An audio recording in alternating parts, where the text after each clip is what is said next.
उम्मीदें करना कितना सही है और कितना गलत है।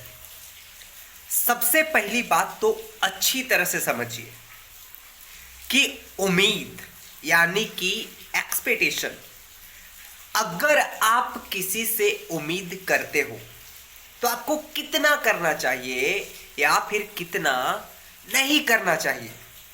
क्योंकि जाहिर सी बात है, आप क्या करते हो, किसी के लिए उम्मीद के साथ ही तो जीते हो, किसी का मदद करते हो वो भी उम्मीद के साथ ही करते हो, किसी के साथ व्यवहार करते हो तो वो भी उम्मीद के साथ ही तो करते हो। और इसे साफ साफ गीता कहती है कि तुम्हारा उम्मीद ही दुख का कारण है।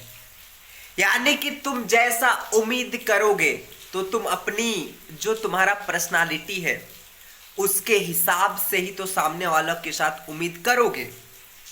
और जाहिर सी बात है, सामने वाला आपका उम्मीद को पूरा करे चाहे ना करे इसकी कोई गारंटी नहीं है।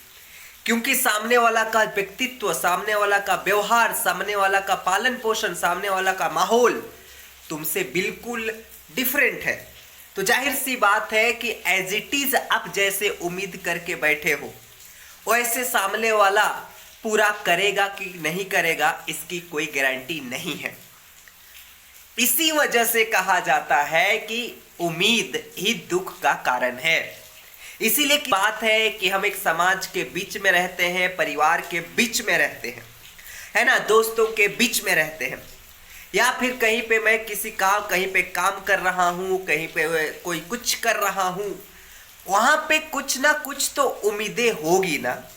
तो वहां पे उम्मीद बस इतना करिए जितना आप करते हो, उतना ही सामने वाला से भी उम्मीद करो कि वो भी आपके साथ वैसा चीजें करे। मान लीजिए, मैं एक उदाहरण देता हूं, मान लीजिए आप बहुत प्यार से सामने वाला से बात कर रहे हो तो जाहिर सी बात है आपका उम्मीद है सामने वाला भी आपसे प्यार से बात करे, तो ये उम्मीद अच्छी बात है। और मान लीजिए आपका कोई मित्र है, आपका कोई दोस्त है, उसका आप दुख के वक्त आप साथ दे रहे हो तो जाहिर सी बात है आप भी उम्मीद कर सकते हो कि वो भी आपका दुख आएगा उस समय करेगा। तो इतना तक उम्मीद रखोगे और इतना तक उम्मीद रखना बहुत अच्छी बात है। लेकिन मान लीजिए ये उम्मीद रख रहे हो कि भाई मैं तो मदद कभी किया ही नहीं किसी का, मैं किसी का कभी साथ दिया ही नहीं, और मैं जब पूरा परिस्थिति आएगी मेरा जिंदगी में तब मेरे को लोग मदद करेंगे, तो ये उम्मीद आपको बहुत घातक पहुंचाएगा, बहुत नुकसान पहुंचाएगा। इसीलिए ये उम्मीद मत पालिए। तो उम्मीद पालिए लेकिन एक स्वस्थ उम्मीद पालिए।